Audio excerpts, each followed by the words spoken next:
Today's show is brought to you by Manscaped.com. See the podcast description for a special money off code. Welcome to the Spurs News Podcast, your home for all things Tottenham Hotspur. Now, here are your hosts. Hello everybody and welcome back to a new episode of the Spurs News Podcast. It is the 1st of December. It's a Wednesday as we record this. We're a day early. I am Sam. Joining me, and we'll explain why we're a day early in a minute because there's a very good reason. It's my partner in crime. It's Matt. Hey mate, you alright? Yeah, I'm good. We are a day early, and I think as reasons go, yours is the best reason ever for it being a day early. Yeah, I managed to change my shift so I could go to the football tomorrow. Yeah, yes. I don't know why I'm going though, because they're so shit at the moment. Honestly, I'm on the verge of giving up my season ticket because, we're so shit, aren't we? See, I quite like watching Brentford play, so I mean, that would possibly, yeah. I'll go for that reason. I'll go just to see Ivor Toney and some of their players, but I'm not expecting anything from my club. So this is going to be a long show. I can sense this. Last week, me and you just went on a bit of a ramble. Now, typically, I have like a few bullet points written down, like, okay, these are the subjects we'll cover this week. Last week, it was just we went down a rabbit hole and I threw that out the window. I had quite a good laugh doing that. It was quite funny. We just naturally ended up talking all sorts of random nonsense. Yeah. But this week, one of the things that was on last week's, which I never did, but this week I think you'd probably find quite funny, and a few other people quite funny, is I'm going to address some of the frequently asked questions I get via email. Okay. I want to start by saying everyone who emails me, and it is bar one twat, and you know who you are, but everyone who emails me genuinely is very funny and get the humour of the show, and generally emails in stuff along the lines of, hey guys, made me laugh, and then sort of come up with ideas. And a lot of stuff I get is sort of, hey, have you ever thought about doing this? Oh, that's a good idea. Yeah, thanks. I'll note that one. Yeah. And then I never credit them. So frequently asked questions, and this is genuinely questions that we've got a lot from emails. Okay, the first one, what do you reckon is the most frequently asked question? And keep in mind, I was on a conference call for 5 hours 2 weeks ago when I did this. Cool, mate. 5 hours on a conference call. So I spent the vast majority of that time going through my emails and putting together what questions get asked the most. Right. I don't waste my minutes, mate. So what do you reckon? If you think about any question that we could get asked on this show, and the funniest thing is the top two involve someone who has featured on this show maybe twice. Right, go on. The top question we get asked in email is Laura single? Oh, God. Jesus, man. Poor old Laura. Followed by, does she really have an OnlyFans account? So I'm glad that Laura can take it in the good spirits that it's meant in. Hey, careful with that word. We're talking about her OnlyFans. Yeah, she can. Whoa, yeah. Anyway, Yeah, she does. She's got a great sense of humour. Yeah. But yeah, so the frequently asked questions. By the way, the OnlyFans account only beat out "Are you married to Laura?" by 2. Oh, fucking hell. So there's a lot of people out there who there's a crossover. They think not only am I married to that poor girl, which you wouldn't wish that on anyone, but they generally think that my wife has an OnlyFans that I am promoting. But the thing is, what people don't realise is that with OnlyFans, that are not. I sound like I'm saying this from a point of view of a lot of knowledge, which I haven't got. But you can have an OnlyFans account for all kinds of interests, So, really? For all you know, Laura could be doing it showing everyone her toes. Yeah. Ooh, no. There's going to be people that love that. Yeah, see, you took it there. You had to go there.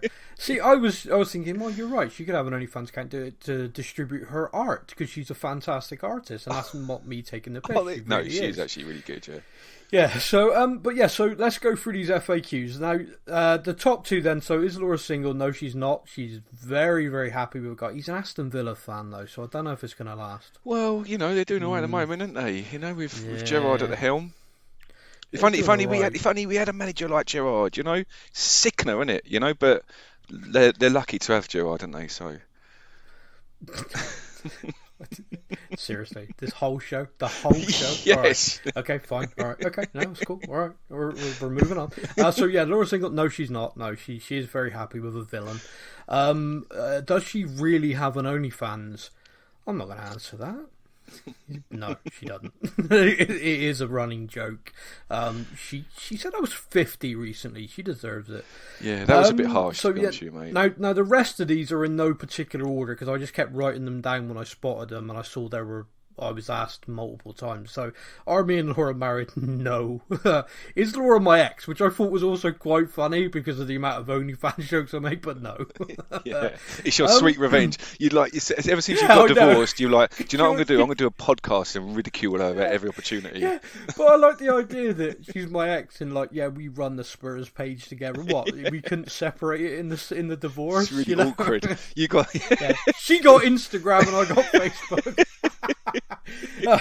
But no, she is not. God, yeah. I think people just got it in their head that I take the piss so much there must be some sort of relationship there. But no. The next one, which always cracks me up. How old is Dan?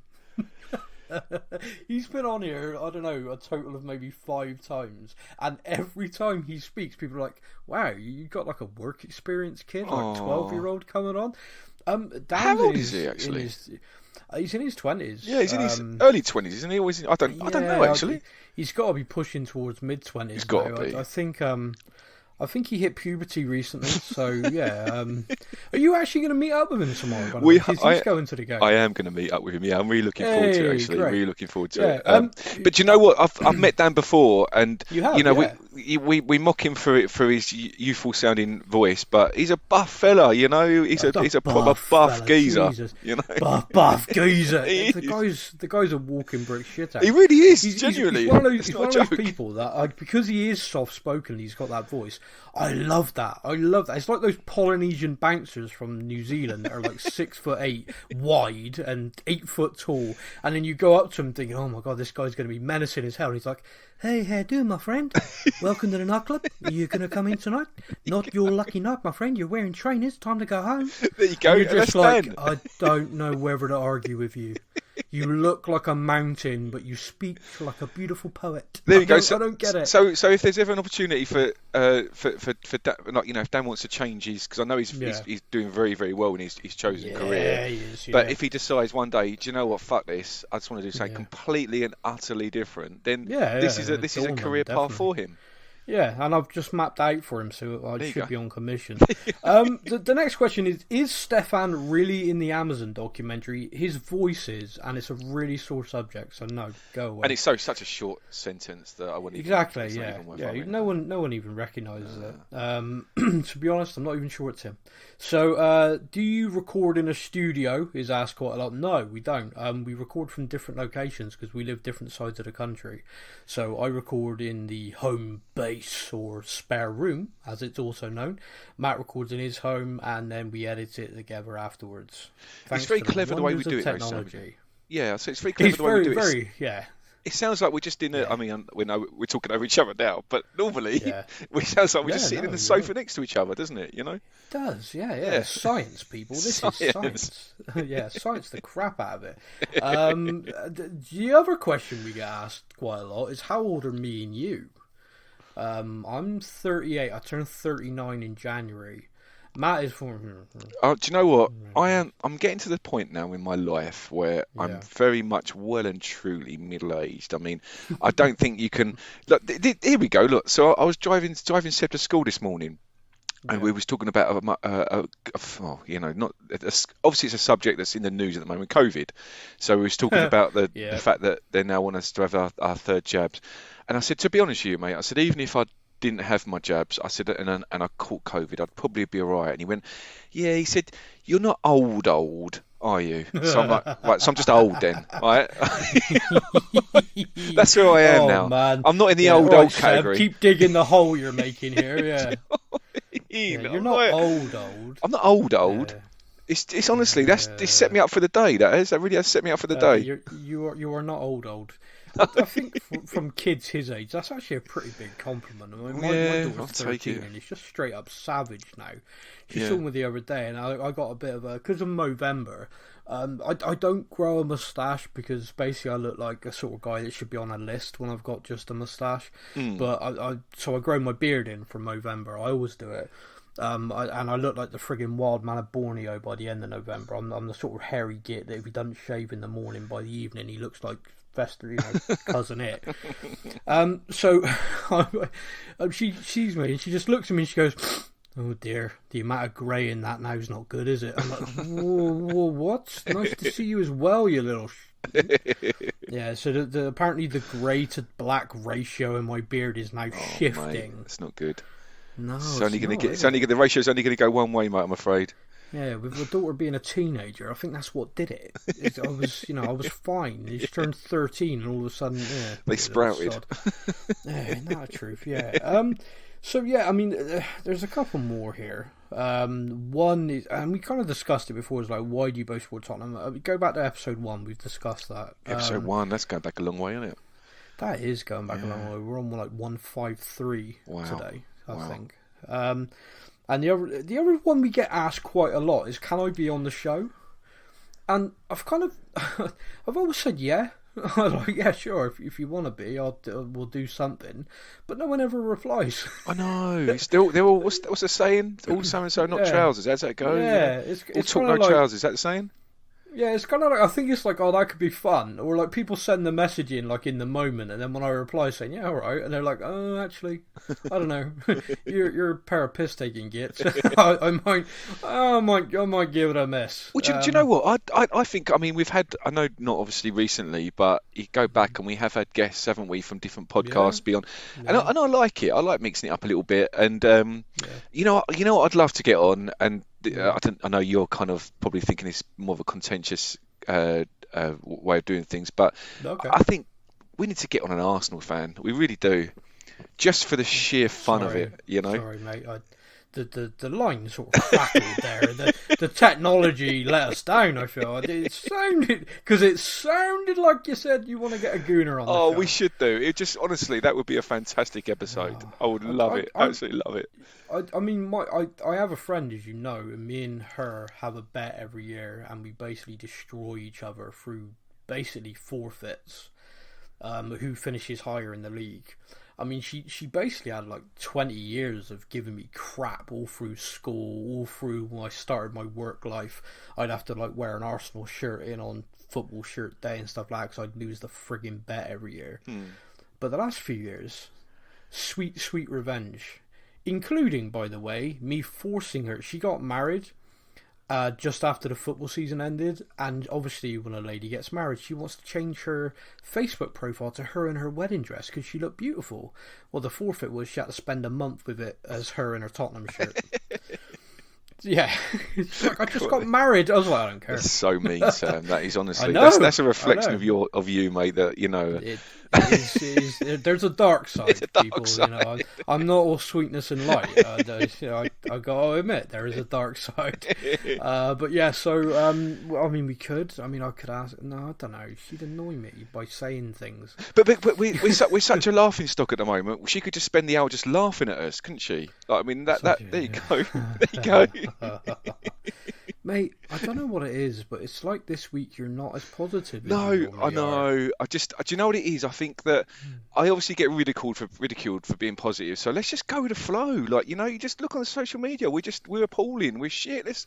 I need to join with everyone else's everyone else's kind of attitude towards Spurs. Oh, you were feeling left out. So yeah. So I looked on Facebook, and obviously, like, there's comments about us being the laughing stock of the Premier League, the laughing stock of Europe, how shit we are, how only it's so Spursy that, like, we could, like, even if the game hadn't been, we could have even lost that game, even if it'd been called off. That would be a typical Spursy thing, because it only happens to us. So I'm going with it. I'm not gonna, it's all appalling. I genuinely, I would be so relieved if we don't get relegated this season. Like, that's my goal. Please don't get relegated, because we are so shit. Please don't get relegated.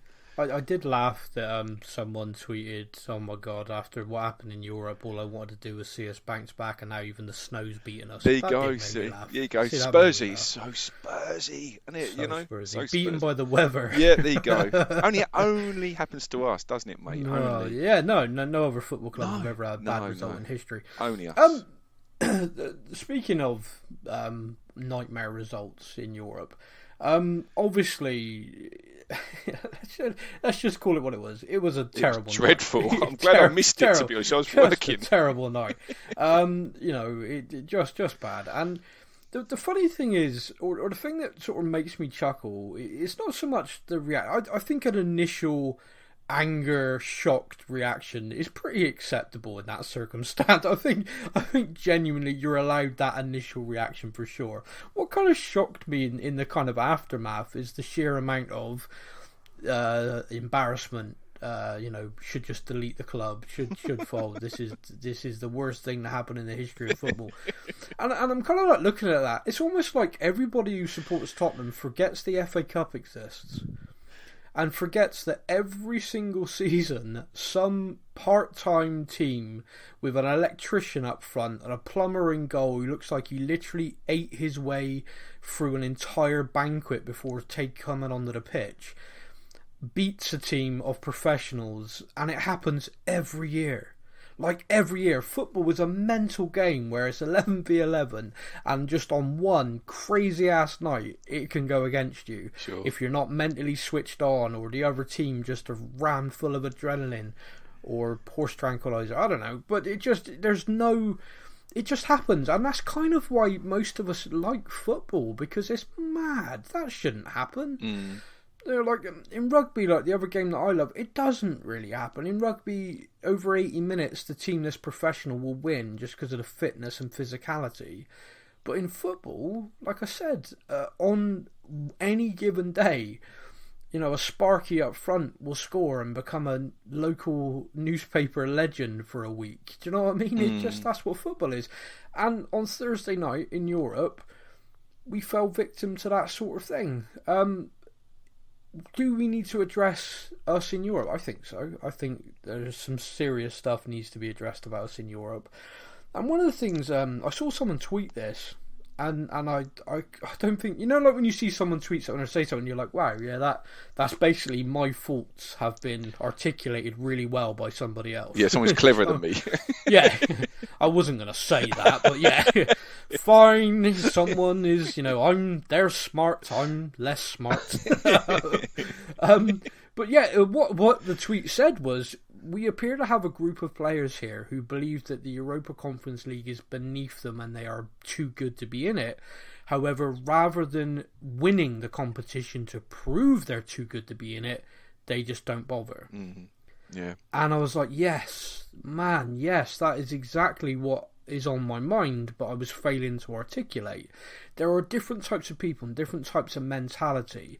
And I'm not saying this is the whole squad, but clearly of the team that took the field the other night, that was the general. And you're watching it, you can't escape it. You watch some of these players and they're playing against Man City or anything like that, and the passing is sharp. They're on it. They're reflect. Everything. Because they're up for that game. They are motivated, and you can tell that game. But then you watch those same players play against a team like this in Europe. The passes are under hit. They're not even putting the effort in. Do you see what I mean? It's like movement's non-existent. Do you put it down to, though, because obviously with the fact that I think there was two players that started the Premier League game that started that game, do you put it down to the fact that these are players that just aren't playing with each other week on week? Because there's an argument, isn't there, that like a team like Man City, for example. Yeah. I mean, I know it's going to an extreme. That's like a really but I know you mentioned them for with the way they play. They're used to playing with each other. They know know where the other player's going to. It's all very sharp. They're all very confident where they're going to be. I think it's a case of there's going to take some time for us to get a squad ethic back. I think under Jose, under Pochettino, it was a close-knit squad, and what would happen was if a player got injured or were suspended, the person who came in trained every day in that role. Do you know what I mean? And played every day in that role. They'd swap around in training, mix and match the teams, so they all know. Do you remember Vertonghen got that bad injury and Kevin Wimmer came in, and we were all like, oh man, this is going to be a nightmare. And he was fantastic. I know he then drifted. The following season, he never hit that level again, but he was great. And then Jan came back in, it was seamless, and that was the kind of thing that Pochettino was trying to build, where if you lost a player, another one just slotted in, and the system, the machine kept working, if you like. They were all cogs, and one came out, a new one came on, and everything just carried on. You watch Man City, to a lesser extent Liverpool, actually. Liverpool there is a big drop off in Liverpool if they're missing one or two players, but with Man City, Chelsea at the moment, which hurts me terribly, but I looked at their lineup the other day in Europe, and then their lineup against Man United, and I was like, they're missing this player, this player, this player, this player, but the machine just keeps rolling. It just these players are coming in and out of the side, and with us, it would appear that there has been a divide created, almost like okay, these are tier 1, these are tier 2, and the people in tier 2 just seem to have lost everything, their focus, their drive, their ambition. They just seem to be at the club, training, picking up their paychecks, which I don't think any of them are doing deliberate, if that makes. I don't think any of them are just oh, this is cushy, this is great. I think they're all thinking that they're there, but it's just something has happened, the mentality-wise, that it just doesn't seem to be the same togetherness and the same kind of cohesion in the squad. And I think it's going to take Conte a bit of time and a bit of work to re-establish that. And I think it's definitely going to take some changes. Some people coming in, so you increase the kind of competition actually for the first 11. Because at the moment, you look at our squad on paper, for example, I think me and you would look at it, and anyone would look at the names and think, wow, that's a great squad. But actually, based on the performances just this season even, you go, well, this is the first 11, but who's challenging it, Yeah, it's interesting because obviously we're in the third tier of the European competitions. Yeah. It's a bit like it's just a Europa League light, isn't it? So it's very similar to how we were before when we was in the Europa League, where you'd make wholesale changes. But you kind of think that it would be a good thing, because then you could see how the players that can't get in, because that's the thing. Leicester got away with it when they won the league, when they had no injuries throughout the whole season, but it doesn't happen in normal situations. So you're going to have a big squad, and these players that can't get into the first 11 for the big games are going to have to play games. So on paper, it seems like it's a really good way of keeping them sharp, but unfortunately, it does appear that they just. I mean, I know you mentioned that Chelsea and to, like you say, to a lesser extent Liverpool can chop and change, and that cog still goes. But I think okay, so there was 9 changes. So all right, there were still 2 players from the Leeds game, but I don't. It really is. It's a completely different team, isn't it? It is. Completely different first 11. Yeah. And when they. I can't remember, and I don't know if you can correct me. I can't remember where we've done that. Obviously we had a few years in the Champions League. And got a good result. Yeah, and played well, and thought, Jesus, why is this? This should be the 11 that starts the next Premier League game. Yeah, I know it's always been disjointed. The second 11 always looked disjointed, and I know. Look, don't get me wrong. I'm coming from somewhere where I've got absolutely no knowledge of what happens on the training field, so I don't know what happens during the week. But why is it? Why do they play so badly? Why is this? There's no coercion between the squad, and it's bizarre. A theory, or a couple of theories, is they're trying too hard to impress as individuals. It sounds sort of silly, but I watched Winks play for the first time in ages, and in the first half, he was giving the ball away. Now, for all the criticism people lay at Harry Winks, I think one of the things no one could ever say is Winks gives the ball away. The guy uses the ball well, passes it backwards rather than giving the ball away. That's his whole game. So to watch a first half of football where he's misplaced passes and he's given it away 3 or 4 times, I'm like, wow, this that's indefensible for him, really. I know other parts of his game have not been up to it recently, but this part is like the basic. This is the foundation. But in the second half, he was great. He was popping the ball, and his movement, like constantly moving, so he was available, really helped us out. And that was the game, I think it was against Leeds, and we obviously, second half, we won the game. Now, I think an element could be that these players are thinking, this is my shot. I have to impress. I have to show the boss that I'm worthy of, being in the Premier League on Sunday. And because of that, it's just not clicking. And also, you've got an element of this second string, if you like. The new signings, like, Brian Gill, still learning the language, still fitting in, still acclimatising. Kid who's grown up and played in Spain his entire life is now in -2 temperatures in Slovenia on a Thursday night. Our new right back, Emerson Royal, probably the same thing. I don't know. It's hard to put a finger on, but Conte afterwards was kind of very clear. He didn't throw anyone under the bus, which really pleased me. That's something that Jose did that I really didn't like. I've never liked. But he was very clear of where the levels are and how he feels it's not there. I think the key thing now is what happens next, because I think we as fans now basically expect us to drift through the season until next summer and then hope that the club's going to back Conte enough that we can make the changes that next season's good. Conte seems to be demanding that happens in January. Do you see any world where that happens? Who knows?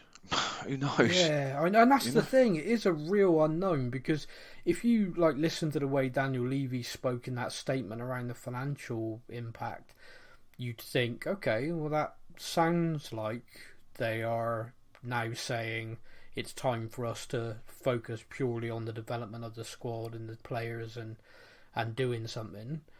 The noises that came out via journalists was that the club are with Conte ready to absolutely back him, because he said, you want to win stuff, you do this. And with his CV, they're like, okay, all right, we'd be stupid to hire you and then not do it.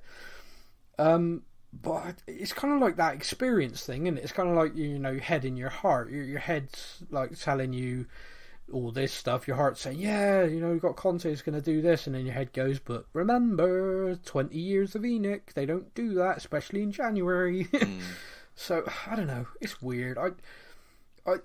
You kind of think that there's got to be a couple of players in our squad who need to leave for their own sake. Dele, Winks, a few. It just I think that they have to. If they want to keep careers and progress and get something back, it's clear it needs to be elsewhere. And you need to replace them, though. Because Dele, if you had an on-fire playing like he used to Dele in your squad, you'd never sell him in 1,000 years. That guy's a fantastic option and great to have in the squad. So you do need to replace him. You need to replace him with a player who's going to push that first 11. Because at the moment, Dele isn't. No one in that first 11 feels threatened by Dele at the moment. And the problem as well with him is he's a homegrown player, isn't he? So you sell him, you lose a homegrown player, and it's expensive to get a new one. Yeah, you're exactly right. And that's where the issue is, because every top 6 club in the Premier League are looking to sign homegrown talented players, because they know I'll tell you a club that isn't, is Chelsea. Jeez. They fielded 9 English players for a game the other day? Wow. Chelsea. Wow.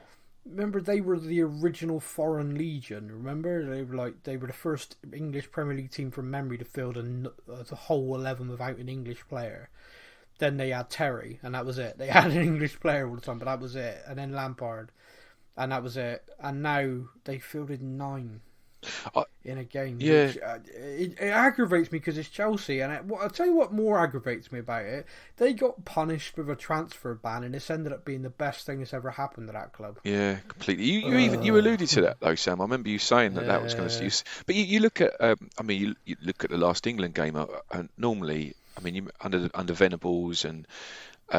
Even fairly recently, there's always normally be about 3 or 4 Spurs players in that first 11. Yeah. I hate to say it, but there was a lot of Arsenal players in that first 11, and it never normally is. You know, No, so no, no, no. There's we're not. I we're mean, obviously we're falling behind when it comes to having English players in a squad. You know. massively fallen behind. I mean, it was something that Pochettino really cared about. He talked about it at Southampton, and he talked about it at Tottenham, which is if you are managing in a country like England, it is your responsibility to develop English players. You know, to bring through players. Southampton under him had a great side that was purely, you know, a backbone was English. I mean, I think at one point with Tottenham we had 6 players in the England side. Wow. For like Walker, Rose, Dyer, Dele, Kane, and Winks. And now you've got, I mean, Skip's in the under-21s. Winks, Dele, Dyer are non-grata. They're nowhere near it, are they? Yeah. And I tell you what, though, I do think Dyer's closer than a lot of people would give him credit for. I think in a 3 he's looking really good, and I think under Conte that could well continue. It'd be interesting, but yeah. Anyway, so I kind of wanted to touch on that European night because I didn't want to overly focus on it because I don't. It's done. It's in the past, and we've now got to get a result against Rennes, which, you know, is what it is. But I just kind of wanted to touch on it because I read that tweet and I was like, yeah, that really articulated. I can't get my head around, like, if you're a professional player and you're playing against the team from there, you have to have that element about you or the ability about you to go, I don't care if you're part-time, I don't care if this, you're on the same pitch as me, I'm going to beat you. Then after I beat you, I'm going to swap shirts with you and let you take pictures because this is a big deal for you, but I'm going to beat you.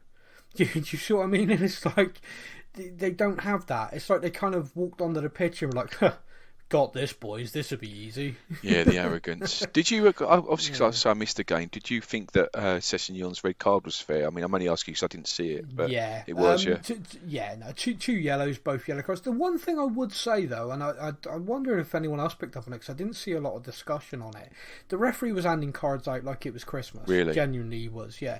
You put a challenge, but to be fair, both the Sessignon ones, you'd say, yeah, they're both yellows. Yeah, that's fine. And based on the way he was refereeing the game, you know, that was fine. But in the second half, 2 players for them, both booked, did yellow card challenges and he didn't send them off. Wow. Now, there's 2 aspects of this which annoys me. One, that probably means at half-time someone said to him, Jesus, calm down with the cards, otherwise we're going to end up with no one left on the pitch, which basically means he refereed the 2 halves differently, if you see what I mean. So that's annoying. But secondly, the thing that annoyed me is not one Tottenham player got in his face about it. Now, I know people don't like that aspect of the game, and I appreciate that, but we're down to 10 men. A guy who's been booked does something which is a clear booking based on this referee. I mean, and it was, you know, literally took someone off the ball. And not one Tottenham player went over to say, excuse me, sir, you sent one of ours off. What's going on? That probably, do you know, that probably alludes to what you're saying about the general attitude of them then. Yeah. You know, it's probably part and parcel of that. It all comes as one package, isn't it? You know, that there's the arrogance on there. There's they're not the desire to want to win almost to win at all costs. Yeah, you know, just not being competitive, like not being up for it at all. You know, if you are fired up and you see that, your reaction, you know, you're visceral. You are he just took our player out. Why is he still on the pitch? And the thing is the referee might not have sent that guy off, but the next one he would have. You know, the next one he'd know, oh no, this has happened again, he's got to go, because otherwise I'm going to have Harry Kane and all that lot surrounding me again. I can't have that. Yeah, sure.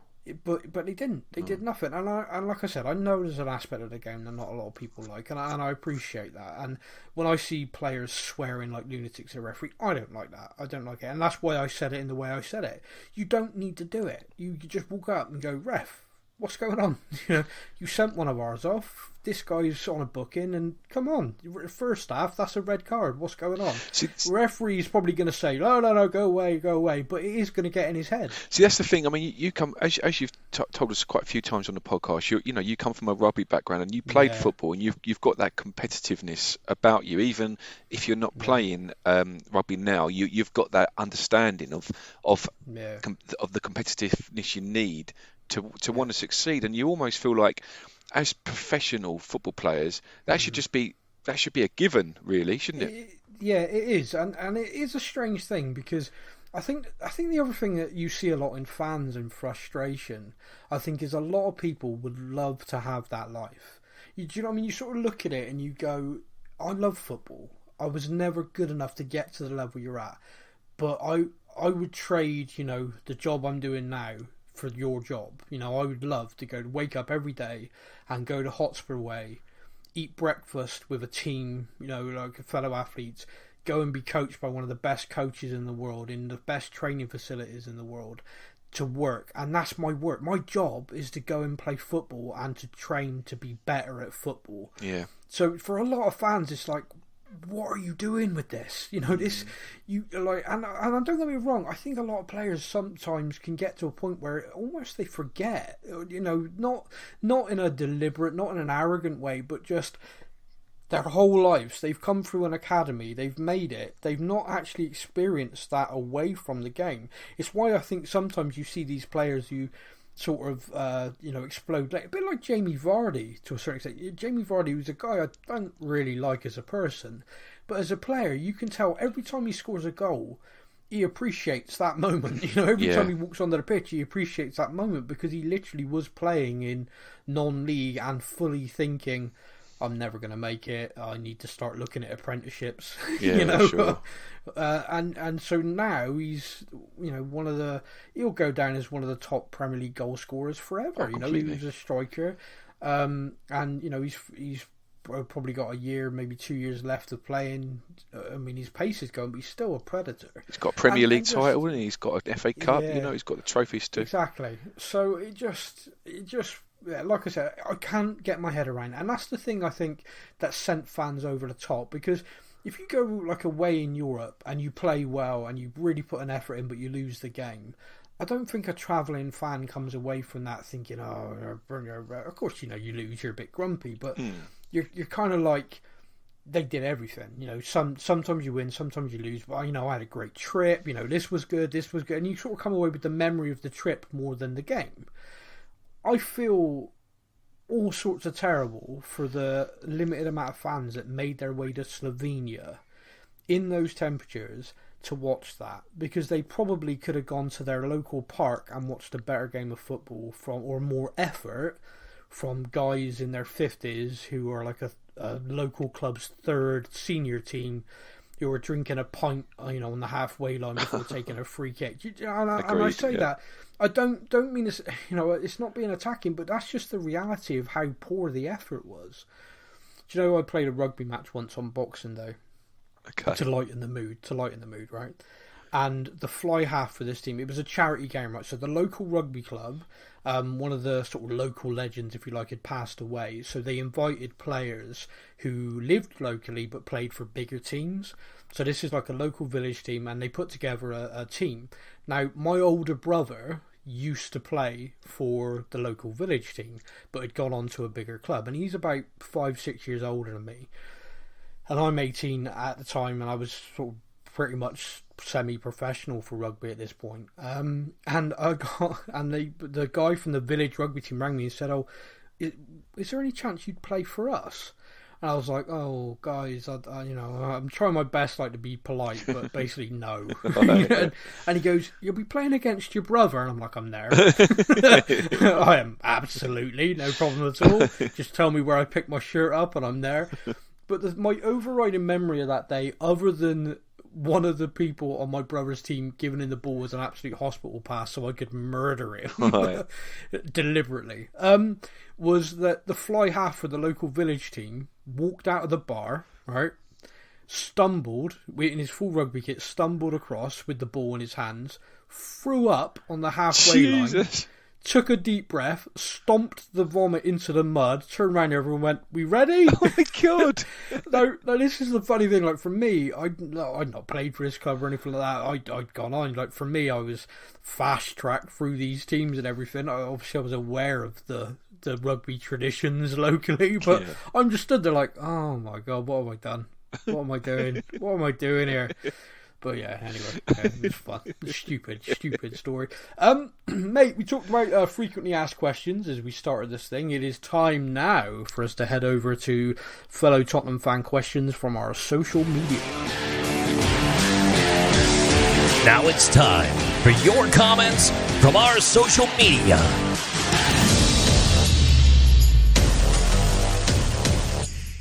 Where do you want to start? Instagram or Facebook, mate? Let's go Instagram like we normally do. Instagram. We're heading over to Instagram. Right, okay. This Diasporian one. At some point, I really need to learn if I'm pronouncing that right. Would you agree that Spurs should find a way to get out of the European Conference League? It's worthless and distracts from Conte having time in training with players. Focus on the league and the domestic cups. What say you? Well, first of all, what say you? Wonderful. I love that use of language. Do I think that? Matt, do you want to go first on this one? Utterly worthless cup. Yeah, get us out of it, because utterly worthless, isn't it? Yeah, completely and utterly worthless. What are we doing in here? God, okay. I can see where these questions are going to go this week. I'm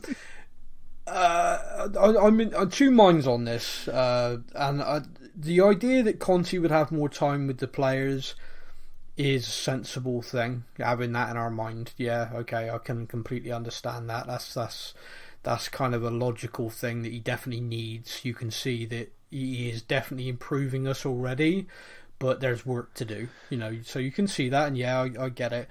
But I go back to what was said, 5-10 minutes ago, which is, if we believe this competition's beneath us and we're too good for us, then we should be winning it, not dumping ourselves out of it. I don't see the logic in this. If at the end of this season we won the Europa Conference League, then we'd be the first club in history to win it. No, we'd be a laughing stock, Sam. We'd be a laughing stock because we won the lowest tiered European Cup, wouldn't we? Everyone would be laughing at us. Okay. You'd have Southend down in the National League struggling. They'll be waking up crying with laughter in their cereal, knowing that we've won Southend fans. They'll be laughing at us, going, "Look at them! Look, they've won the worst European trophy, the major European trophy. Look at them! Look, honestly, I'm struggling to eat my Rice Krispies here because the tears of laughter. Honestly, I'm struggling with them. Yeah, that sounds. Yeah, that's what will happen, won't it, mate? Yeah, I'm trying. Utter laughing stock if we won it. So hopefully we've answered that question, or hopefully I've answered that question. The next question is from a man who has his own theme, and I got to say this. This is probably going to be the last time I can play this version of your theme, and I'll explain why after I play it. Yeah, I'm curious. He's a man, such a man, such a man. He's a real man's man. So that is basically it's a former WWE wrestler, William Regal's first character in the World Wrestling Federation, or WWE as it is now. It was his first ever music, and it stuck in my brain. And when I decided to do this silly music for the Mountain Man, because the Mountain Man needs his own theme, it stuck in my head that this existed, and I went and found it. Now that we have a YouTube channel, whenever you post the podcast to YouTube, it does a check for any music or anything that's been used that's possibly copyrighted. And I've had 5 alerts now to say it's copyrighted. Oh, man. They're absolutely happy for us to use it, but basically means they're going to run adverts in the podcast for WWE. So they're like, yeah, you can use it, but like halfway through listening to our podcast, someone's going to get an advert for like, hey, WrestleMania. So what I thought was, the Island Brother, for example, I did that. So Mountain Man, you are still going to have a theme. I'm going to have to create one for you. So it's ours, it's unique, and no other buggers can run adverts in it. And then this is for 2 reasons. One, because I don't think the listeners to this podcast deserve a mid-roll ad in the middle of the podcast. And 2, we can monetize it then. Yeah, and also free, Sam. What a Yeah. great little project! Because I mean, like, it cries out for such a fantastic theme tune, doesn't it? And Yeah, it does. It does. The Mountain Man. yeah, exactly. Like, there's so much you can do with that name when it comes to creating I a theme can, tune. Yeah, I mean, I can rip all sorts of stuff off. Yeah. But yeah, I'll come up with something anyway. But the Mountain Man, he says, by how much did Conte underestimate the job at Spurs? Oh, God, see, I'm going to answer this sensibly, all right? Before someone I know is going to really enjoy answering this at the moment. I think he possibly a little bit, but not to the extent that the press are making out. I think he possibly thought there were players there that he could walk in on day one, revitalise, and he's realised, oh, okay, maybe not. And I don't think it's any worse than that, if that makes sense. But Matt, what do you think? It's just really odd. I mean, like, you've got this manager here, this world-class manager, and why is he coming to such an awful club? I mean, like, you'd think that, you know, let's look like Stoke, for example. I mean, like, you know, that would have been obviously a better option for him than someone like our club, you know, our laughing stock joke shit club, you know. So I don't know what he's done. He must go in every day and think, what the actual fuck am I doing at this shower of shit club with this shit team? Everything about it's shit. Like, honestly, he just must go home every evening thinking, I could have picked Stoke, I could have picked them, but I've picked this shitter club for some reason. It's a bit like, you know what, it probably feels like a little bit. Maybe he's just been conned into it, like, you know, a bit like how he thought it was maybe another London club, for example. Like for example, like a much better team, you know, like West Ham, for example, and he's thinking, oh, probably I'm going there, and he's got there, and they've convinced him that, yeah, it's really West Ham, like, you know, and he's kind of taken over, and that he's like, hang on, I'm at fucking Spurs, this shit shower laughing stock joke of a club. How am I here? You know, so I don't know. It's impossible. It's going to be an impossible task for him, and he'll probably be gone in a couple of months when he realises how shit the whole thing is. So, Okay, we're heading over to Facebook now. This is only going to get worse for anyone listening. So Mark Ivy says, will I be alive when Spurs win the league again? No. There's several factors. Shut up. there's several factors to this. Mark, one, I don't know the state of your health. I don't even know if he lives, you look, have Sam, even if he lives to 100, he's not going to see it. Because it's never going to happen. He might see us win like the League 2 title, League 1, when obviously we start getting relegated because of how bad we are. But he's never going to see us win a Premier League, is he? You know, that's for big clubs. To be fair, he says win the league. He doesn't say Premier League. There you go. So yeah, he'll see us win. Go. Maybe he'll see us win the Championship or League 1. Yeah. Mark, I'm sorry. But yeah. Nick Cook says, Conte has been particularly discreet in his views on the squad after the shocker in Slovenia, but given the build is going to cost so much money, do you think there is a chance at all that the board will find the money to improve us? If come February 1st we haven't got a few new faces and some of the bad eggs moved on, I can't really see Conte. I can actually see Conte just walking. Yep. It worries me because Levy hasn't got a great track record of cutting his losses on bad players or convincing Lewis, the owner, to spend a few quid. What are your thoughts? I want to say, first of all, Nick, you've worded that question brilliantly. You're absolutely right in everything you're saying there. And we kind of touched on it a few minutes ago, which is everything points towards what we have to do.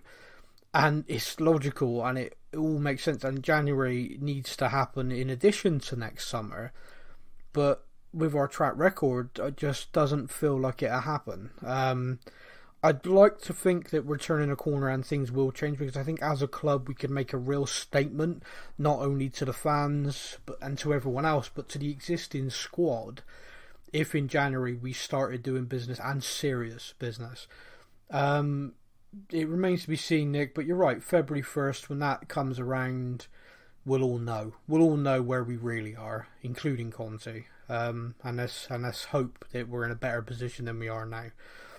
Matt, would you like to contribute anything on this? Yeah, I mean, just snap back into reality, Sam. That's what I'm going to say to you.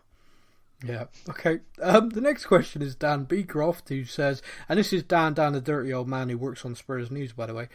Do you agree that big changes are needed in January? Conte can only do so much. Also, Matt, do you fancy a beer before the game on Thursday? Yes, to that question, yeah. Yeah, well, definitely a beer. I'm going to need one. I'm going to need more than one, mate. You know, I have to watch that shower for the next 90 minutes, you know. Oh, okay, yep, we're going to move on. Yep. Stefan Cruz Alvarez, also known as Stepan Stefan, who is our super sub.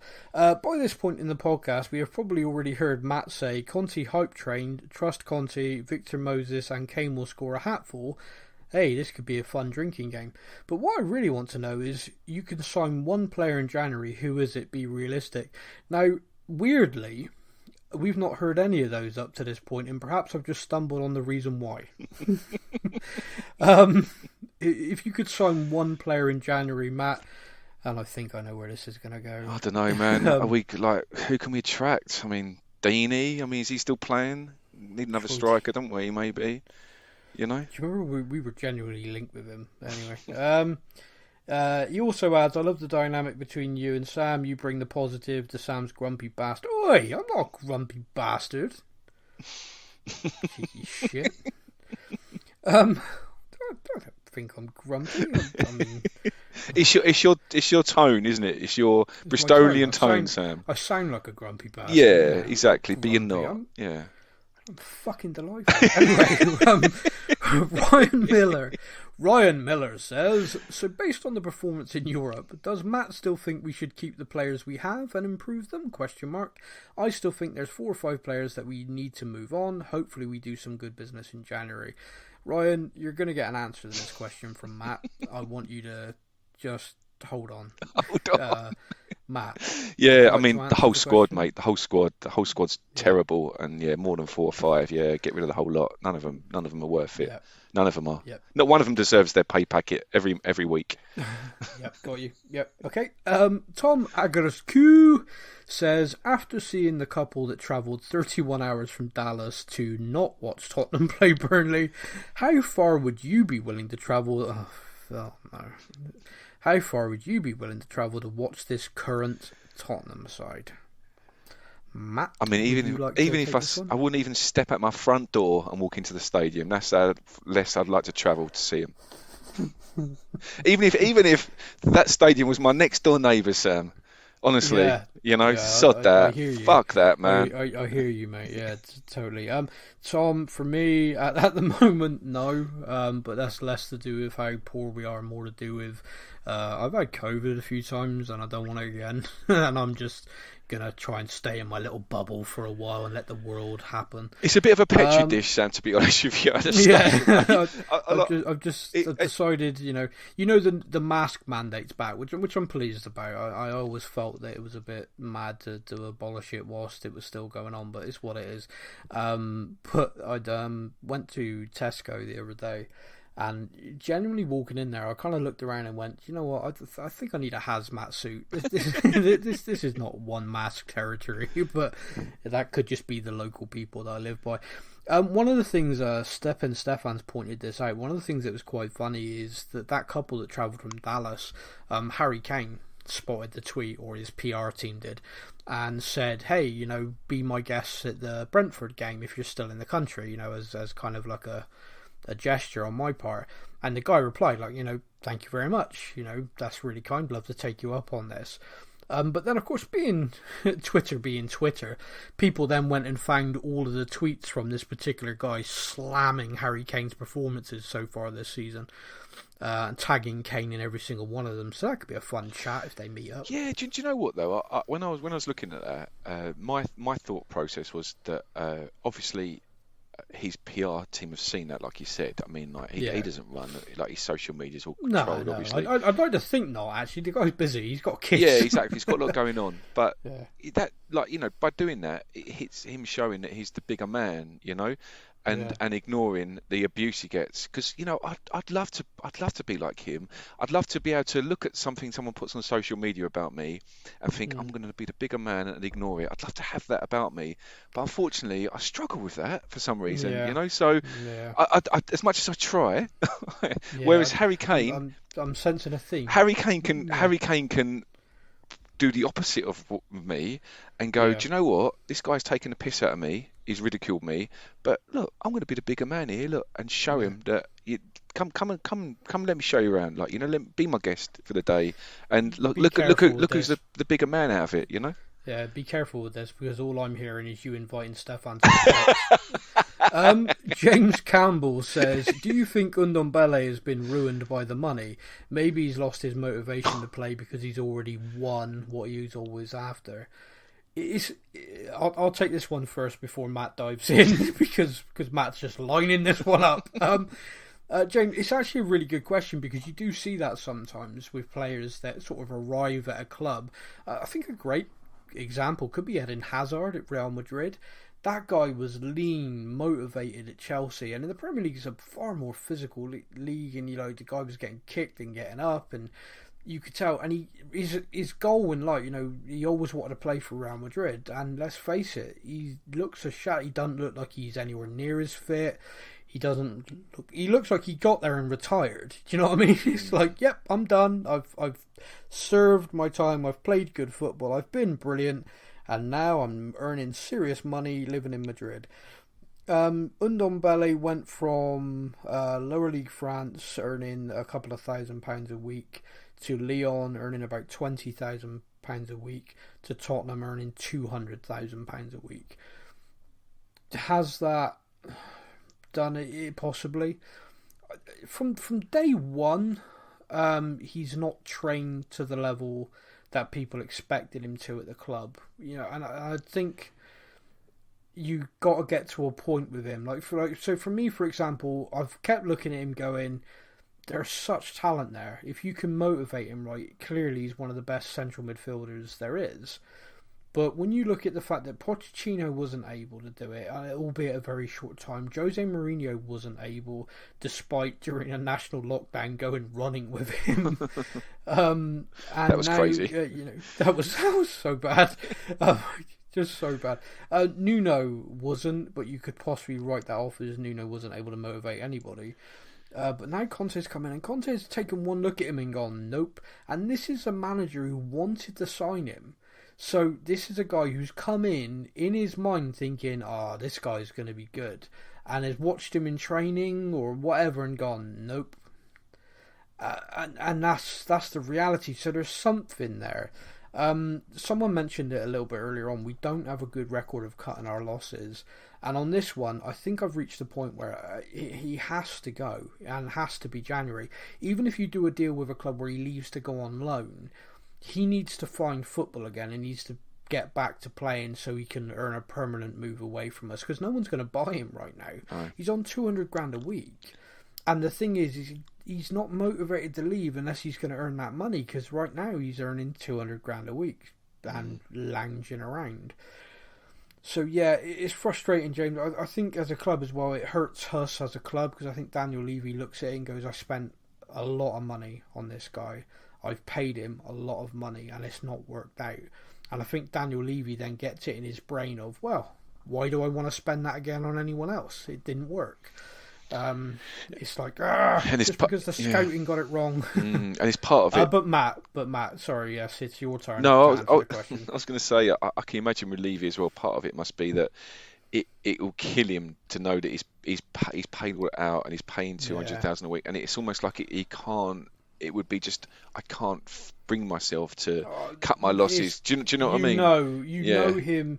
We all don't know him personally, but I think we know enough about him to know that that's the sort of thing that literally keeps this guy awake. Yeah, sure. Like, he literally wakes up at 2 a.m. in a hot sweat, and his wife's like, "What's wrong?" He's like, "I'm paying that son of a bitch $200,000 a week." He's like, "Again, every night, Daniel." Like, he can almost do the ka-ching. I don't know if you sell anything on eBay and you get the ka-ching when something sells. He's almost like he's probably got a reminder on his phone every time a $200,000 drops, that chings, and he just looks at it. I can't believe he's got another $200,000 off me. Can you imagine? I love that idea. Do you know what? I could write comedy sketches for characters.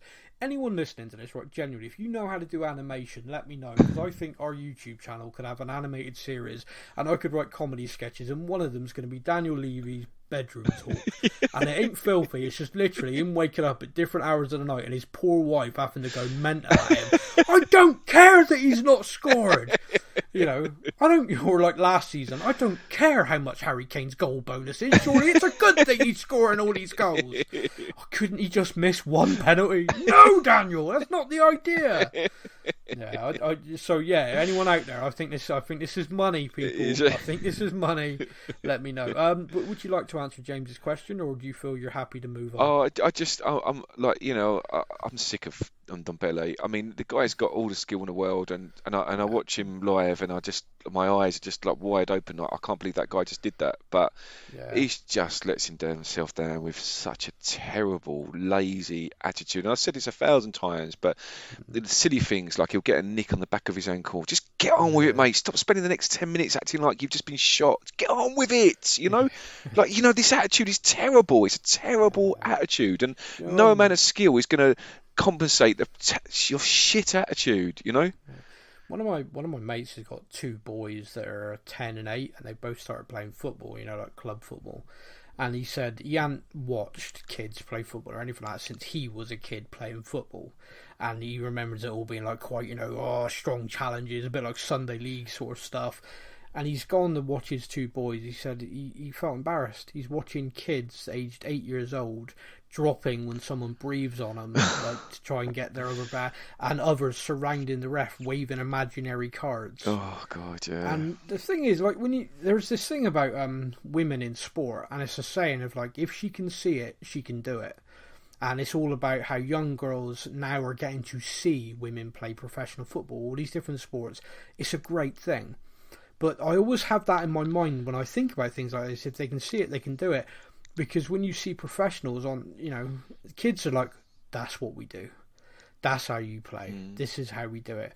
And you're right, Ndombele rolls around on the floor for a half an hour because someone, accidentally brushed past him. It is a bit frustrating. Especially when you've got a guy his sort of build. You're kind of like, come on, man, get on with it, You'd love to watch. Could you imagine Ndombele playing against him? Oh God, it's just completely different.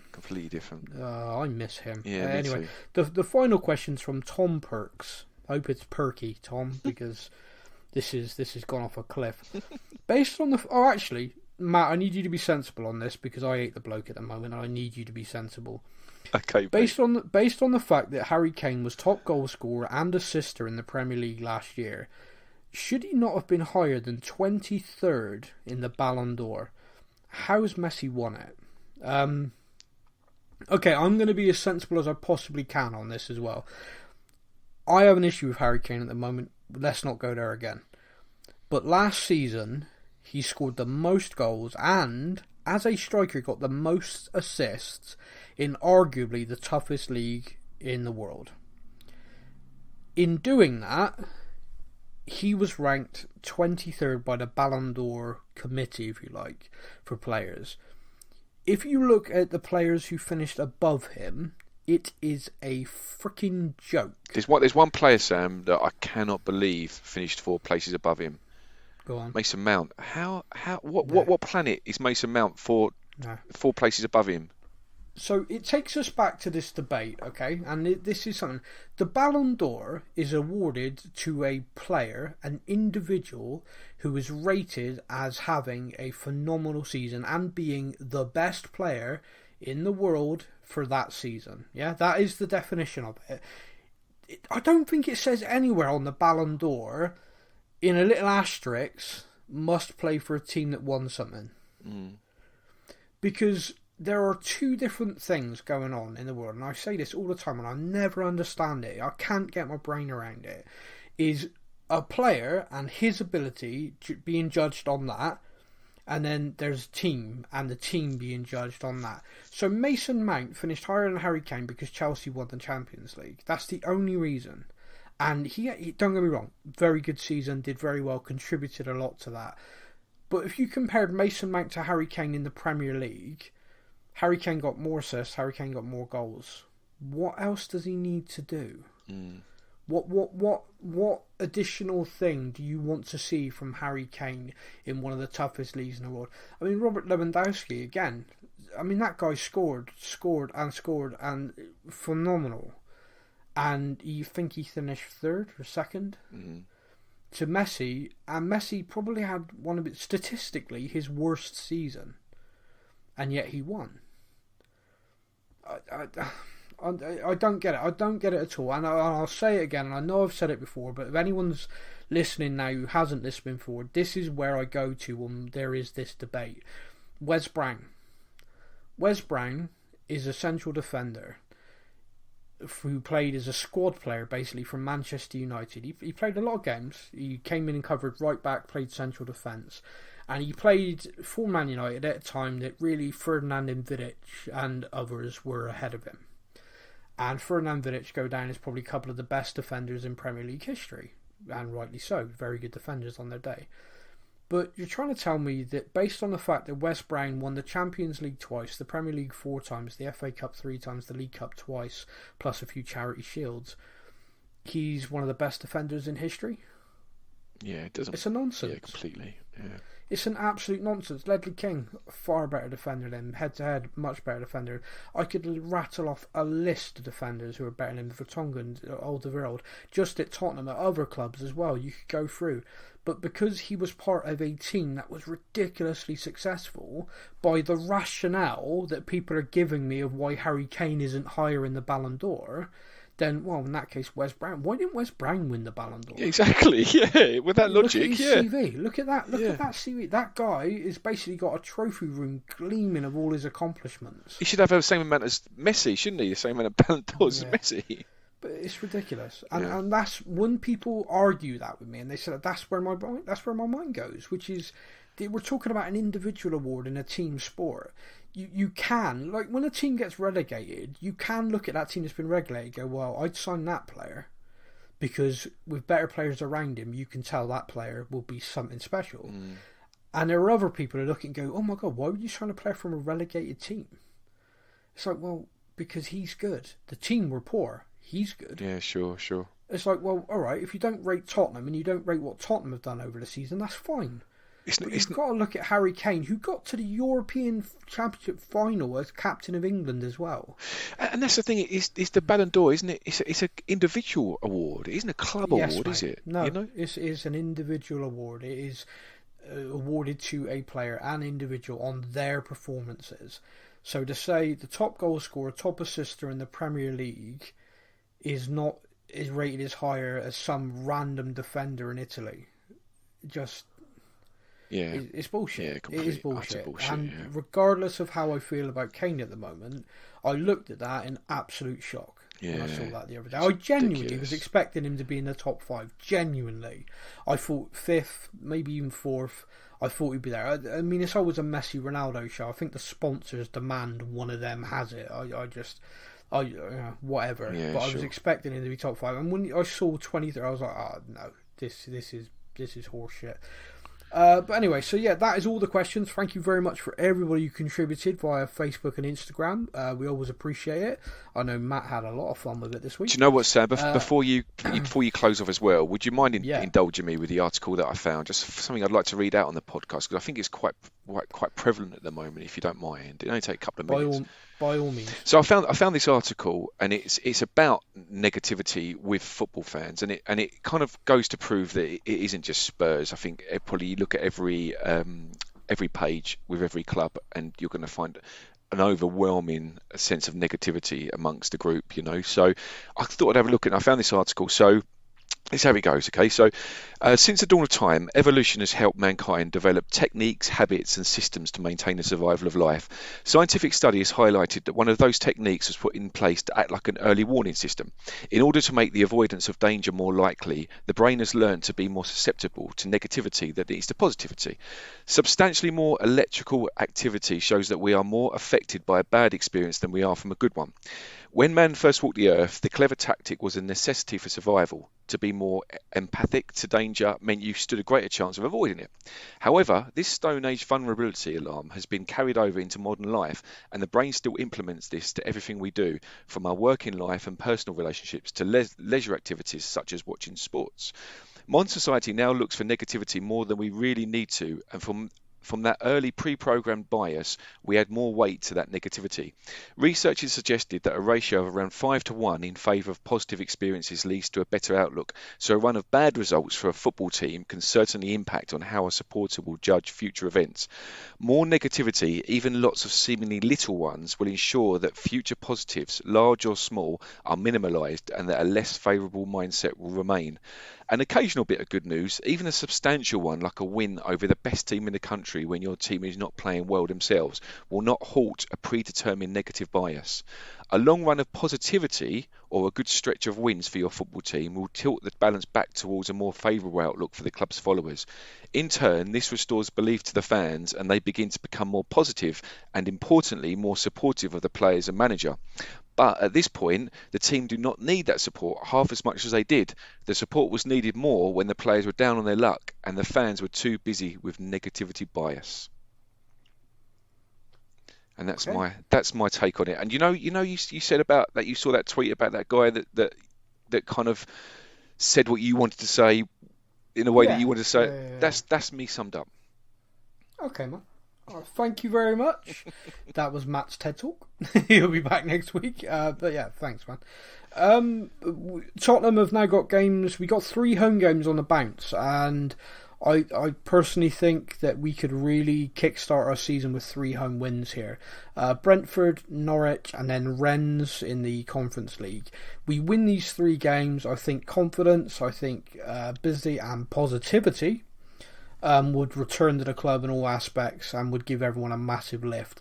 6 points in the league will help us massively. A win over Rennes should mean we at least get through that and we're still in Europe.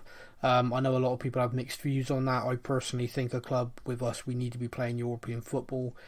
But anyway, that is our podcast this week. A big thank you to everybody for listening. Make sure you buy Manscaped products and shave your balls on a regular basis if you're a guy. Make sure you buy Manscaped products and get your other half or your maybe male family members to shave their balls for Christmas.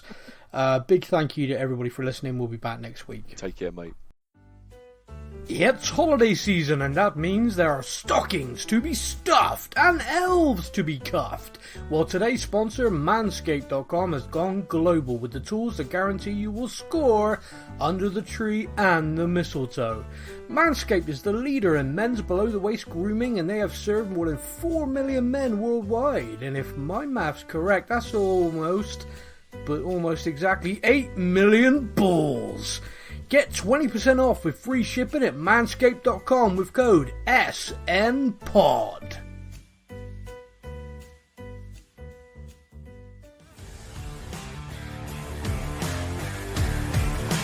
Thank you for listening to the Spurs News Podcast. We hope that you enjoyed the show. Stay up to date with all things Tottenham. Follow us on social media. All links are in the podcast description.